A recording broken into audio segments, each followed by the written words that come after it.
Assalamualaikum warahmatullahi wabarakatuh. Waalaikumsalam warahmatullahi wabarakatuh.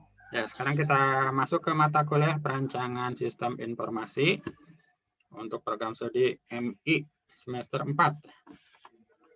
Nah, kita pertemuan 1 ya, perkenalkan nama Bapak Iin Solihin. Pak Iin di sini sebagai dosen juga sebagai perancang sistem informasi.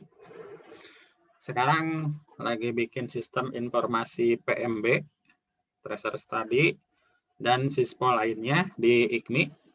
Jadi nanti kalau Pak Iin menjelaskan tentang sispo, pasti langsung ke studi kasusnya. Jadi Pak Iin akan lebih fokusnya itu ke sispo PMB. Jadi kalian lebih ada penggambaran ya, bagaimana merancang sistem informasi. Baik, kita bicara dulu tentang silabus ya, apa yang akan kita pelajari. Silabusnya sudah disediakan. Ini dia. Nah, untuk pertemuan pertama, kalian harus paham apa itu sistem dan analisis sistem. Kenapa sistem itu harus dianalisis? Itu pertemuan pertama ya. Kemudian yang kedua, itu lebih mendalami tentang analisis sistemnya. Jadi bagaimana langkah-langkahnya untuk menganalisis sistem itu. Dari mulai pendahuluan sampai laporan hasil analisis. Kemudianlah pertemuan 4, perancangan sistem secara umum. Mulai dari pendahuluan, kemudian perancangan, output, input, proses, database. Nah, itu yang paling pentingnya. Pertemuan 5, kalian belajar tentang DFD. Pertemuan 6, belajar membuat flowchart. Lalu tes. Jadi, goal UTS, kalian harus bisa membuat ini ya, DFD ya. Nah, setelah UTS, ada perancangan sistem terperinci, output dan input. Jadi dari DFD itu harus lebih didetailkan lagi. Ya, mungkin saja sisponya yang sispo besar, timnya banyak ya programmernya. Nanti ya mungkin saja. Jadi kalian harus belajar perancangan sistem terperinci ya, sampai ke modul terkecil. Pertemuan 8 dan 9, ini perancangan database, ERD. Yang ke-10, baru ke orientasi objek ya. Jadi untuk DFD itu masih terstruktur. Nah, di pertemuan 10 kita berkenalan dengan perancangan yang berbasis objek. Dan di pertemuan 11 kita tidak lagi memakai DFD, tapi sekarang kita akan memakai UML. Dan toolsnya adalah use case. Pertemuan 12, ini ada contoh kasus, sampai nanti UAS. Jadi, saat di UAS, kalian harus sudah bisa membuat DFD, kemudian ERD untuk database, dan use case UML. Pak, kalau nantinya DFD, ERD nanti buat apa? Nah, kalau DFD dan ERD sudah jadi, barulah kita ngoding, ya, masuk ke bahasa pemrograman. Jadi mata kuliah ini adalah mata kuliah yang ditujukan untuk perencanaan. Nah, ini ya, tujuan mata kuliah dapat merancang atau kalian itu bisa merencanakan dengan baik. Jadi jangan sampai ketika kalian ngoding, ternyata ada yang kurang. Ternyata ada prosedur yang salah. Codingnya dihapus. Codingnya diedit secara besar-besaran. Nah, ini pasti membutuhkan waktu yang lama ya. Lebih baik direncanakan dulu secara matang, barulah masuk ke tahap pengkodingan. Kemudian pahami dulu apa itu perancangan, apa bedanya dengan pengembangan. Kalau perancangan, itu sisponya mulai dari nol. Kalau pengembangan, sisponya sudah ada, cuman ada masalah atau kekurangan, makanya dikembangkan. Nah, di IKMI, ini untuk sispo PMB masih manual. Sistem PMB di IKMI masih manual. Jadi, sistemnya sudah ada. Sistemnya udah ada. Cuman masih manual atau semi manual ya. Karena memang sudah pakai Google Form, sudah pakai database juga, cuman belum terintegrasi database-nya. Kemudian kalian harus paham apa itu sistem dan sistem informasi. Kalian harus juga bedakan dengan aplikasi. Kalian juga harus bisa membedakan dengan program atau kode program. Mana yang paling kecil dan mana yang cakupannya paling besar. Oh ya, ada satu lagi. Enterprise. Ada sistem informasi, aplikasi, program, dan enterprise. Kalian harus tahu bedanya. Cakupan yang paling kecil adalah program. Program pertambahan. Misalkan variabel A ditambah variabel B menjadi variabel C. Nah, C sama dengan A plus B. Itu program. Kemudian program dikompil menjadi file yang dapat dijalankan di komputer, misalkan menjadi sebuah file executable, jadilah aplikasi kalkulator misalkan. Itu aplikasi kan? Aplikasi di dalamnya terdapat beberapa kode program. Bisa lebih dari satu program ya. Jadilah aplikasi. Nah, aplikasi, contoh tadi aplikasi kalkulator, ada aplikasi yang spesial. Contoh aplikasi hitung IPK. Berarti hitung IPK itu adalah hitung rata-rata nilai dibagi SKS yang telah terambil kan. Nah, digabungkan dengan aplikasi manage mahasiswa. Digabungkan dengan aplikasi cetak report. Digabungkan dengan aplikasi-aplikasi lain, jadilah sistem informasi. Nah, sistem informasi yang tadi yang Pak ini sebutkan adalah sistem informasi akademik ya. Sistem informasi akademik ya bisa cetak IPK, hitung IPK, bisa cetak report, transkrip nilai, kemudian bisa manage data mahasiswa, bisa manage mata kuliah, dan seterusnya. Itu kalau digabungkan dengan sistem informasi lain, sistem informasi akademik bergabung dengan sistem informasi keuangan, digabungkan dengan sistem informasi PMB, digabungkan dengan sistem informasi sarana dan prasarana atau inventory, akan menjadi enterprise system. Jadi di IKMI ini rencananya akan membuat enterprise system. Jadi gabungan dari berbagai sistem informasi. Nah, sekarang apa definisi dari sistem? Sistem itu apa ya? Harus dibedakan dengan elemen. Sistem versus elemen. Sistem terdiri dari berbagai elemen. Contoh langsung realnya adalah sispo PMB. Nah, terdiri dari elemen apa saja? Ini yang pertama pasti elemen calon mahasiswa. Kemudian ada petugas. Kemudian ada formulir PMB. Kemudian ada dan seterusnya banyak ya. Dan elemen-elemen ini disebutnya dengan entitas. Jadi kalian harus paham, entitas itu nanti yang saling berinteraksi akan membentuk sebuah sistem. Nah, entitas kalau misalkan satu hilang, Misalkan petugas hilang.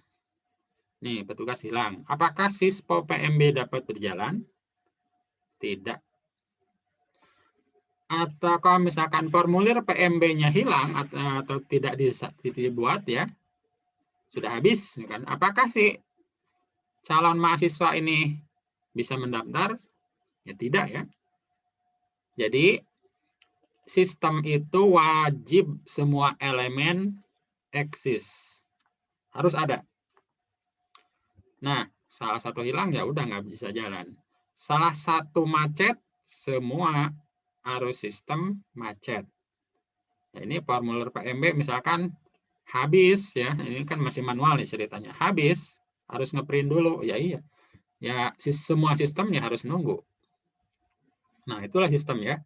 Jadi kumpulan dari elemen. Nah, khusus untuk sistem informasi, kumpulan dari entitas penyusun sistem informasi tersebut yang saling berinteraksi. Calon mahasiswa mengunjungi petugas. Nah, petugas meminta menyerahkan formulir PMB. Formulir PMB diisi oleh calon mahasiswa. Setelah diisi, dikirimkan lagi kepada petugas. Saling berinteraksi. Itulah sistem. Di dalam sebuah sistem, ini inputnya adalah data atau file. Apa bedanya data dengan file? Kalau file ini terlalu umum, bisa gambar, bisa teks, video, itu semuanya file. Kalau data ini lebih spesifik, terdiri dari baris dan kolom. Nah, Excel, nah ini salah satu data ya. Excel, ini Microsoft Excel ya. Kita lihat ini data. Nah, kalian harus tahu bedanya dengan informasi. Misalkan mahasiswa TI didapatkan data, misalkan 56 orang. Kemudian MI didapatkan 23 orang. Kemudian misalkan SI ada sekitar 12 orang. Kemudian data ini akan disajikan menjadi sebuah bentuk informasi. Nah, inilah informasi. Ini informasi bisa dapat berupa teks juga, bisa berupa gambar seperti ini. Kalau informasi berupa teks, misalkan begini. Rata-rata. Maaf, bukan rata-rata ya, max. Nah, prodi yang paling banyak mahasiswanya yang mana? Ya, sama dengan ini dihitung. Nah, itu yang paling banyak itu 56, yaitu TI. Nah, nanti yang ini informasi ya. Ini informasi. Mahasiswa terbanyak itu ada 56 jumlahnya dari prodi TI. Datanya mana? Datanya ini. Nah, kalau data itu sifatnya masih mentah, kalau misalkan informasi ini siap saji. Jadi informasi juga memang data juga, masih sama-sama data, tapi datanya telah diolah. Jadi ada nilai yang lebih berguna ya. Nah, Bapak tampilkan salah satu data. Ini dia data. Oh, ini maaf, ini informasi ya. Ini informasi hasil olahan. Kalau data, ini biasanya itu kalian bisa buka PHP My Admin. Itu adalah data.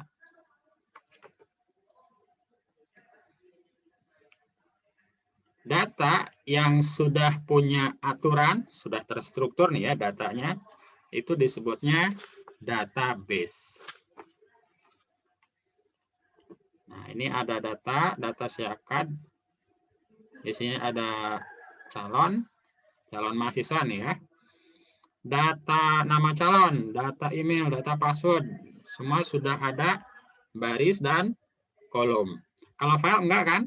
Nah, file enggak. Misalkan file gambar, file gambar ada baris dan kolom nggak? Tidak ada ya. Nah, kalau data tandanya itu sudah ada baris dan kolom atau disebutnya record. Nah, data yang sudah terstruktur dengan baik ada primary key, ada foreign key, disebutnya database. Jadi, misalkan email ya, email itu tidak ada yang sama kan? Di data bisa saja itu terjadi duplikat.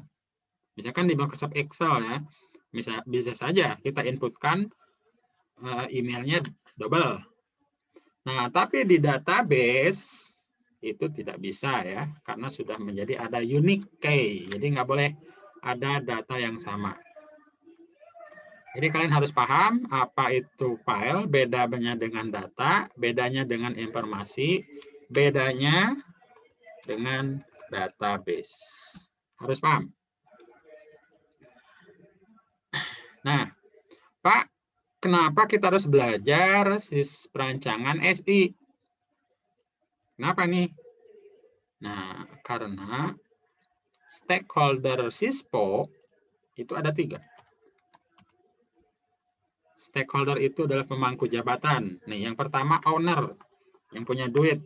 Nah, biasanya nih pengen lebih mudah, pengen lebih efisien, pengen diakses via smartphone, pengen canggih, bla bla bla. Nah, ini bilangnya ke siapa? Ke project manager. Nah, project manager dia punya bawahan. Bisa programmer, bisa desain web designer ya, misalnya web designer, kemudian ada database admin, ada project documentation dan lain-lain. Nah, project manager ketika dia bicara dengan owner, dia bicaranya pakai bahasa bisnis. Bapak mau pakai fitur apa, Pak? Nah, saya mau bikin fitur PMB, di dalamnya ada notifikasi untuk ada petugas front office. Nanti kalau misalkan mahasiswanya itu calon mahasiswanya itu mau daftar, nanti ada notifikasi. Bisa nggak? Oh, bisa, Pak. Bisa. Terus mau fitur apa lagi, Pak? Nanti harus ada fitur bisa upload persyaratan. Nanti petugas harus dapat memverifikasinya. Nah, kalau misalkan petugas memverifikasi, barulah itu nanti status pendaftarannya bisa lanjut. Nah, jadi itu adalah bahasa-bahasa yang digunakan oleh seorang project manager kepada owner SISPO. Nah, tetapi kalau misalkan project manager berbicara terhadap orang IT, nah kita anggap ini orang IT ya, programmer, web designer, DB admin, ini orang IT. Harus apakah pakai bahasa bisnis atau harus pakai bahasa teknik? Nah, inilah tujuan kita merancang sistem informasi. Biasanya dalam perancangan sistem informasi ini dibutuhkan banyak tim ya, kalau misalkan sistem informasinya besar. Nah, makanya seorang project manager harus bisa mendokumentasikannya. Perencanaan mulai dari request dari owner hingga nanti jadi outputnya itu harus seperti apa. Harus direncanakan. Biar nanti dapat dibaca oleh 2 orang. Yang pertama oleh owner, yang kedua itu oleh orang IT-nya. Apa yang dapat menjembatani antara kedua belah pihak ini, yaitu perancangan sistem informasi. Toolsnya kita bisa pakai DFD atau bisa pakai use case. Kita lihat DFD PMB.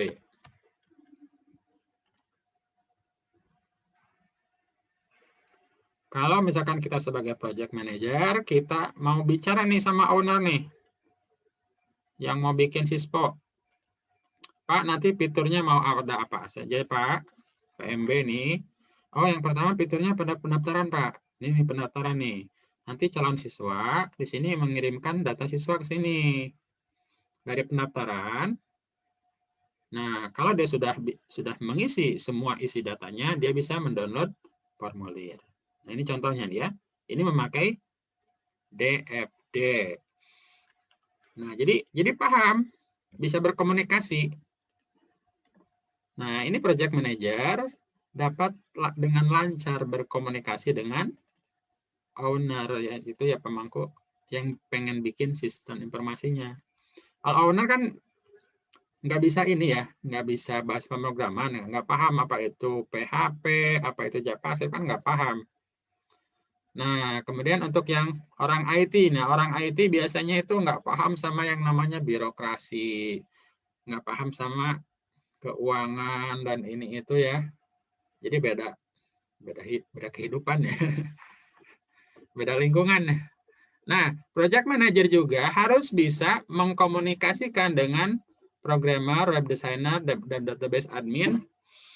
Nih desainnya, ini desainnya, silahkan di coding.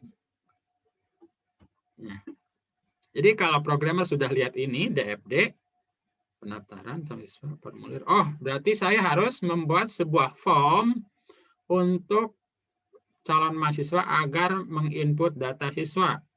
Data siswanya apa saja? Nah, nanti harus dibikin ERD PMB. Nah, ini seperti ini ya. Ini ERD-nya. Daftar online. Nah, ada nomor ijazah, ada prodi, nama calon, dan seterusnya. Harus dibikin ERD-nya. Nah, kemudian ada relasi database. Relasi database. Nah, ini relasi database-nya. Nah, calon mahasiswa ini berrelasi dengan apa saja. Ini harus sudah direncanakan. Ini berarti tugasnya seorang project manager. Jadi merencanakan. Jadi biar bisa menjembatani antara owner dan orang IT atau programmer. Itu ya tujuannya. Kenapa kita harus belajar perancangan sistem informasi.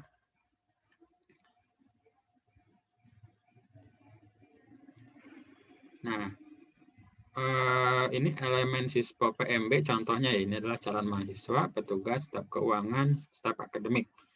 Ini sispo PMB yang sudah ada di IKMI. Ini untuk adminnya.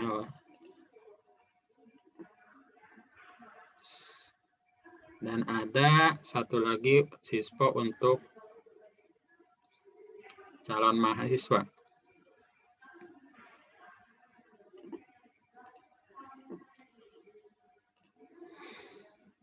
Klasifikasi sispo PMB.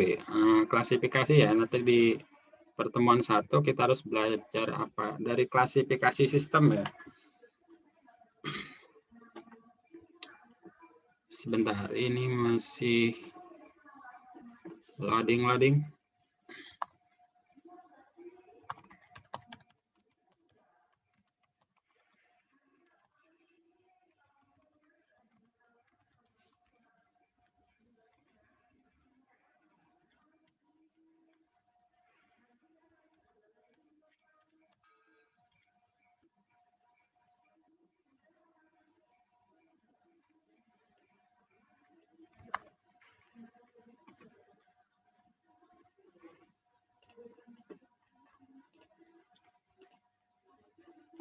Oke, kita lanjutkan. Klasifikasi. Di SAP untuk pertemuan pertama ini kita akan bicara tentang klasifikasi sistem. Tadi sudah bicara karakteristik ya. Karakteristik itu sifat dari sebuah sistem ya. Kalau elemennya satu hilang, sistemnya error semua. Nah, itu karakteristiknya ya. Sifat-sifatnya dari sistem. Kemudian sifat yang kedua, sifat utamanya itu. Sifat utamanya itu adalah sistem itu wajib ada pembuatnya. Ya iya, sispo PMB kan ada pembuatnya dah. Nah, kalau sistem akademik, ya ada pembuatnya pasti ya. Kemudian di luar komputer ya, sistem pencernaan. Kita lihat nih sistem pencernaan ya. Kayak gimana nih sistem pencernaan nih? Sistem pencernaan manusia. Nah, ini nih. Sistem pencernaan. Ada kerongkongan, ada empedu, ada hati, ada usus besar. Kalau satu hilang, misalkan satu hilang, empedu aja, yang kecil ya, empedu hilang. Sistem pencernaan akan berjalan atau tidak? Tidak mungkin ya, tidak mungkin. Nanti lemak-lemaknya nggak akan bisa dicerna. Kalau lambung hilang, apalagi ya, kalau lambungnya nggak ada nanti gimana? Nah, itulah sistem pencernaan, yaitu itu non komputer. Nah, karakteristiknya itu harus ada pembuatnya. Sistem itu tidak bisa berdiri sendiri. Elemen sistem itu tidak bisa berdiri sendiri. Harus ada yang bikinnya. Nah, siapa? Siapa yang bikin sistem pencernaan untuk kita? Sistem pernafasan. Ada paru-paru, ada kerongkongan, ada hidung. Kalau hidungnya tersumbat, nggak bisa anginnya masuk ya, nggak bisa ya. Dan itu harus ada pembuatnya, wajib. Siapa yang buatnya? Yang buat hidung. Kemudian sistem tata surya. Ada matahari, ada bumi, ada bulan, ada bintang. Kalau matahari tidak ada, sistem tata surya pasti error. Ya.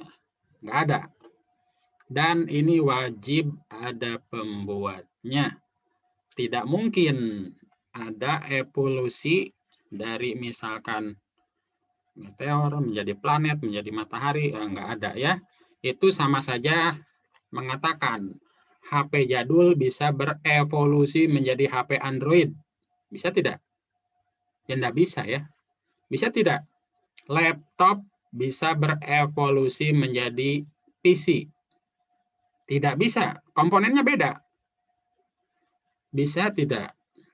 Laptop dapat dijadikan tablet dengan teknologi yang sama. Misalkan ya prosesornya sama, RAM-nya sama, besarnya. Bisa tidak? Laptop kita bongkar, dijadikan sebuah tablet. Bisa tidak?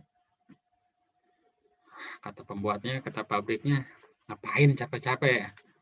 Lebih baik bikin desain baru.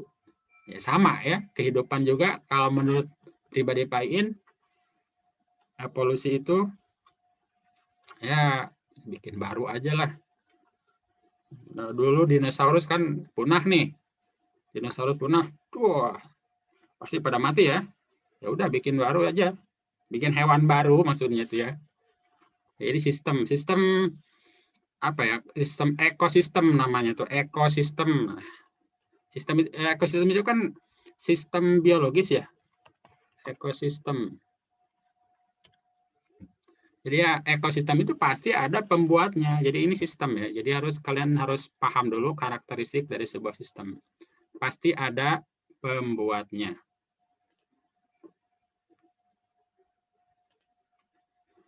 Sekarang klasifikasi sistem ini ada di materi. Materinya itu ada di sini. Nanti Pak Ian akan coba share.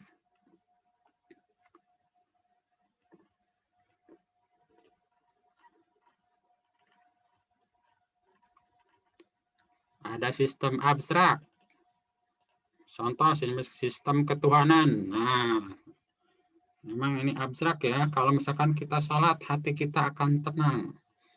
Tanpa sholat, ya bagi muslim ya, bagi muslim nih. Yang sodakoh nanti rezekinya lancar.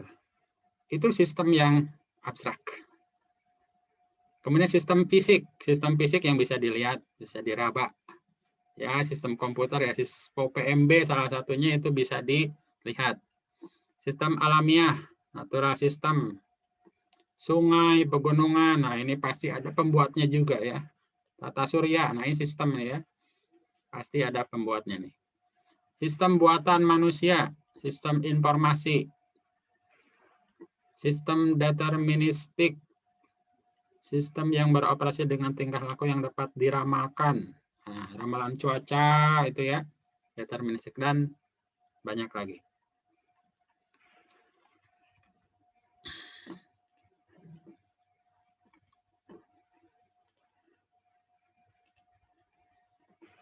Analisis sistem. Kenapa kita harus menganalisis? Kemudian apa fungsinya dari analisis sistem? Kalau misalkan kalian sebagai project manager, nah ini kalian nih sebagai project manager ya, kemudian ada perusahaan, taruh misalkan Estemik IKMI sebagai owner menyuruh Anda membuat SISPO PMB. Anda sebagai project manager, tahapan apa yang harus Anda ambil untuk mewujudkan SISPO PMB tersebut? Nah, yang pertama, kalian harus menganalisis. Harus menganalisis. Nah, tahapannya, tahapan analisis perancangan ya. Yang pertama, tentukan latar belakang masalah. Nah, jadilah nanti kita sekarang mau bikin skripsi nih. Skripsi. Judul skripsi. Misalkan SISPO PMB. Nah, nanti kalian buka dulu contohnya.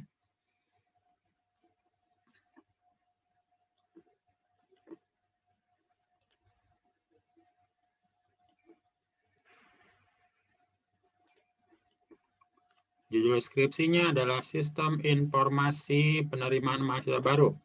Nah, kalau misalkan kalian sebagai mahasiswa, nanti outputnya skripsi. Kalau kalian nanti sebagai project manager, itu outputnya adalah project documentation. Nanti project documentation nanti bisa dipelajari untuk project baru selanjutnya. Sama, skripsi kalian juga nanti kalau misalkan kalian sudah selesai, produknya juga adalah sistem informasi dan codingnya. Itu bisa dipelajari oleh adik kelas kalian untuk membuat SISPO baru yang fiturnya lebih dari yang kalian buat. Ya sama aja ya. Nah, langkah analisisnya yang pertama itu adalah tentu pendahuluan, latar belakang, mendefinisikan masalah. Bukan mencari masalah ya, bukan. Mendefinisikan masalah. Kira-kira masalah apa yang terjadi di IKMI dalam masalah PMB? Satu, misalkan pandemi. Mahasiswa tidak bisa melakukan secara offline. Solusinya PMB online. Kemudian yang kedua, petugas sulit merekap berapa sih yang sudah lengkap persyaratannya, berapa sih yang sudah bayar, berapa sih yang sudah lulus, berapa sih yang sudah daftar ulang.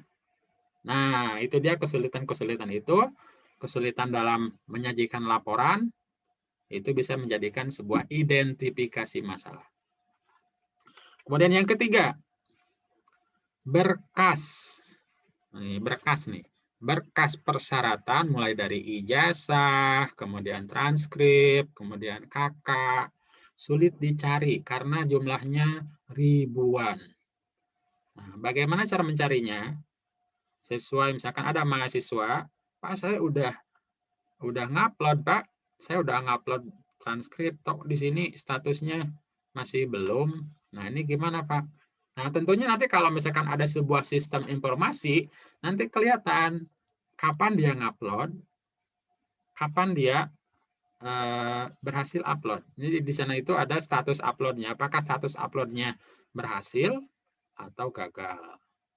Jadi kan ketahuan, jadi petugas juga bisa langsung katakan, oh Dek, ini uploadnya gagal. Uploadnya itu kan kemarin ya sekitar jam 9 pagi, ini gagal, silakan di-upload ulang.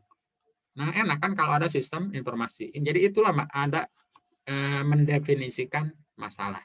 Mulai dari pendahuluan latar belakang masalah, kemudian identifikasi masalah, kemudian merumuskan tujuan. Tujuannya untuk apa? bikin sispo. Nah, ini contoh langsung contoh siswa PNB ya. Identifikasi masalah, kemudian tentukan tujuan.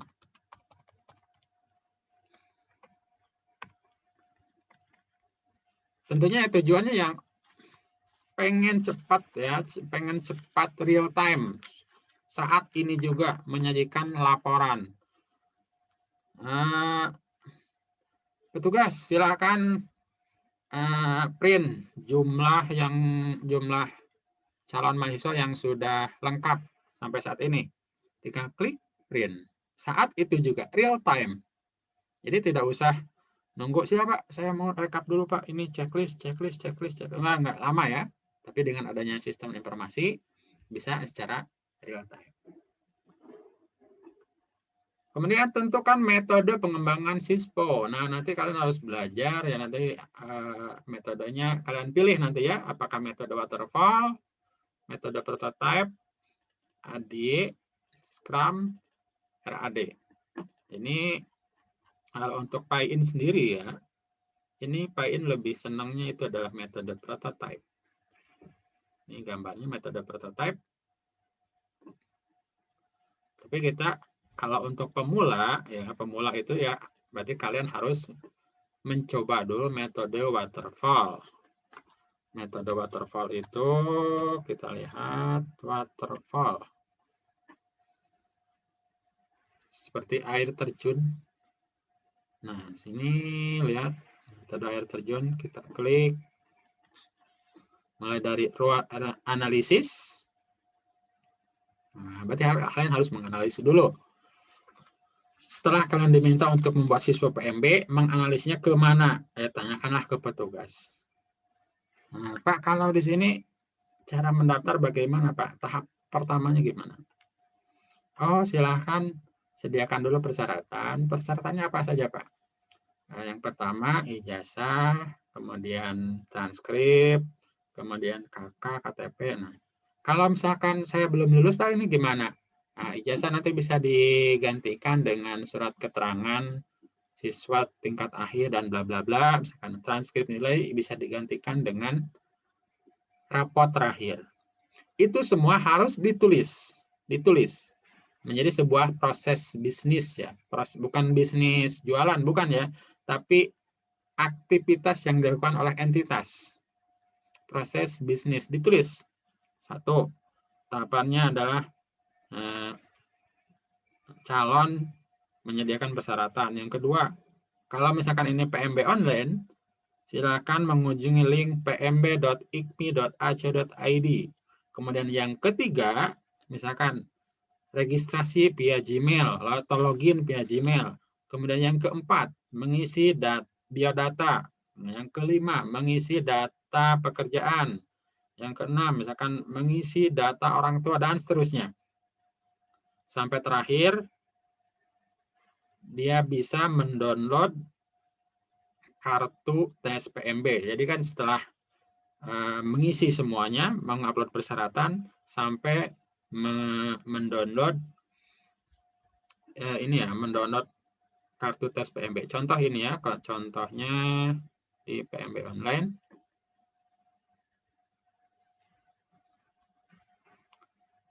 Nih. Nah, calon mahasiswa mengunjungi pmb.ikmi.ac.id. Nah, harus kalian tulis. Kemudian klik daftar via Gmail. Nah, kemudian setelah daftar via Gmail, mengisi data. Setelah mengisi data, tahap 4, 5, 6, 7, 8. Di sini tahap 8-nya mengupload persyaratan. Kemudian dia tahap terakhir. Ini bisa mencetak apa ya, fitur-fitur apa. Nah, ini semua tahapan-tahapan ini sebagai bagian dari analisis sistem. Jadi ngobrol lah, ngelobi antara apa? Antara yang ini, yang dari project manager Anda dengan owner. Tanyakan apa saja, analisis sistemnya. Setelah analisis, barulah desain. Nah, desainnya tentu kalian boleh pilih. Boleh memakai DFD atau memakai use case. Silakan pilih. Apakah kalian lebih suka kata kalimat aktif atau kalimat pasif? Kalau kalian lebih suka kalimat aktif nih ya, kalimat aktif nih ya. Calon mahasiswa mengisi formulir, itu kalimat aktif. Berarti kalian pakainya DFD, pemrograman terstruktur. Nah, tapi kalau misalkan kalian lebih senangnya itu adalah kalimat pasif, formulir diisi oleh siapa? Oleh calon. Persyaratan di-upload oleh calon. Persyaratan diverifikasi oleh petugas. Maka gunakanlah UML. Jadi pendekatan berbasis objek. Jadi si objek ini mau diapain? Diapain. Nah, kalau yang tadi, kalau yang ini kan, kalau KDFD kan, ini si calon mahasiswa ngapain saja. Nah, ini petugas ngapain saja. Jadi kalimatnya aktif. Nah, ini pasif ya. Nah, ini di calon mahasiswa diapain? Ditambah, diedit, di apa lagi? Dijadikan mahasiswa, diluluskan, di apa lagi kan? Ini nanti akan menjadi sebuah function dalam sebuah kelas.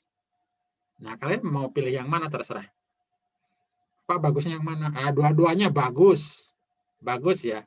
Cuma kalau untuk tahap pemula lebih baik pakai DFD, tahap pemula. Tapi kalau sistem informasinya sudah besar, sudah masuk enterprise, mereka lebih memilih yang namanya pakai use case, pakai orientasi objek. Karena ada kekurangan, ada kelebihan ya. Ada misalkan yang pemrograman terstruktur ini pakai DFD, ini biasanya itu lebih mudah. Nah, lebih simpel. Tapi kalau untuk tingkat kompleksitas ini yang berorientasi objek pakai use case ini lebih handle ya, lebih handle.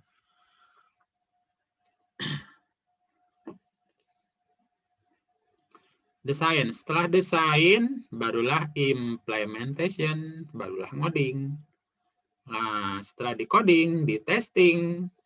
Di testingnya ada dua jenis testingnya ya, boleh sama programmernya sendiri, white testing atau black box testing oleh user non-programmer. Nah, setelah PMB-nya jadi nih, siswa PMB dites sama petugas. Silahkan Pak dites. Nah, kita cari mahasiswa. Sini, tes dulu. Coba kamu daftar. Silahkan klik ini, klik, sampai terakhir. Dites. Setelah dites, barulah dirilis. Deployment. Nah, versi beta. Setelah versi beta, mungkin ada revisi. Nah, jadilah versi rilis ya. Selesai. Ini silahkan dipakai.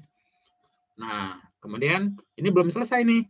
Ternyata belum selesai kata ini. Harus ada tahap maintenance.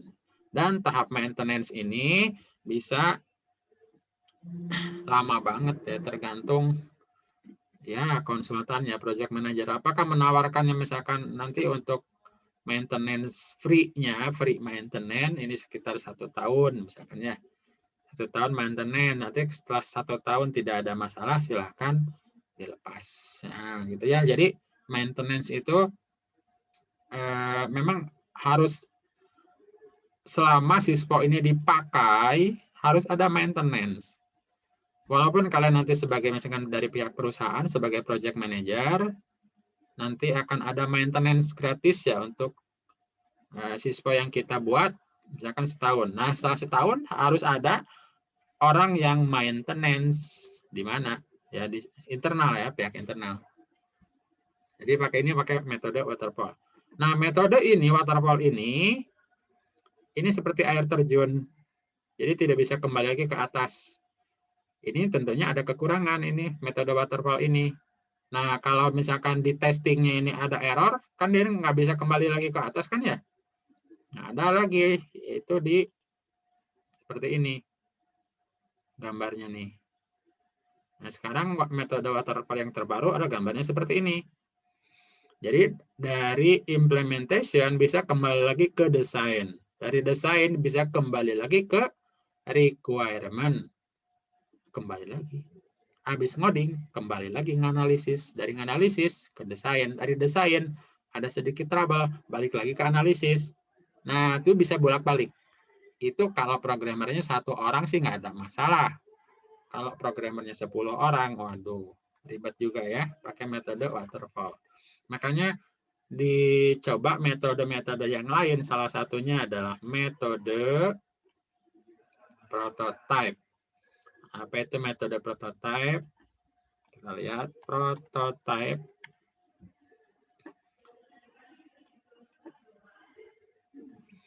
Nah, ini mulai yang nggak ada tahap pertama ya. Nah, ini mungkin ya, listen to customer. Mendengarkan apa maunya user. Mau gimana nih Pak? Sistem PMB-nya nih Pak. Mau ada fitur apa Pak? Oh, fiturnya harus 1, 2, 3 dan banyak ya. Build, langsung bikin. Kenapa? Karena kita sudah punya pengalaman. Kalau punya pengalaman, misalkan pengalaman di tahun lalu kita sudah pernah bikin sispo penerimaan siswa baru. Tahun ini bikin sispo penerimaan mahasiswa baru. Kan hampir sama nih. Hampir sama nih. Ya udahlah, kita langsung saja pakai metodenya, nggak pakai waterfall lagi. Kita pakai metode prototype. Langsung plek jadi. Tapi versi prototype versi 1. Nah, setelah di-build, customer test drive. Nah, customer test drive langsung dikasihkan. Pak, langsung tes. Dites. Oh, ini fitur ini kurang.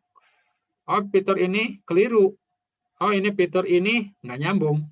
Tulis revisinya apa. Kemudian listen to customer. Pak, ini sebenarnya mau gimana Pak? Ini masalah ada revisian dari kita setelah testing. Maksudnya mau gimana? Oh, mau begini. Keputusannya ini. Lakukan build tahap 2. Nah, direvisi ini. Tes lagi, tes tahap 2. Ini revisi kemarin sudah selesai, ini silakan dites lagi. Oh, ini oke, udah bagus, Tapi masih ada kekurangan ini. Di itu lagi, di customer lagi. Ini masih ada error. Oh, ini keputusan ini. Di-build lagi tahap 3. Dites lagi tahap 3. Terus mungkin sampai 5 tahap ya. Sampai 5 tahap biasanya. Tapi ini tidak dibatasi tahapannya. Terus sampai dirasakan tidak ada lagi masalah dalam sispo tersebut. Nah, ini biasanya bagi para programmer yang sudah pengalaman. Itu memakai prototype. Kalau untuk metode ADI, ini hampir sama dengan metode waterfall. Silakan kalian nanti browsing-browsing saja. Dan sekarang itu ada metode Scrum yang lebih canggih.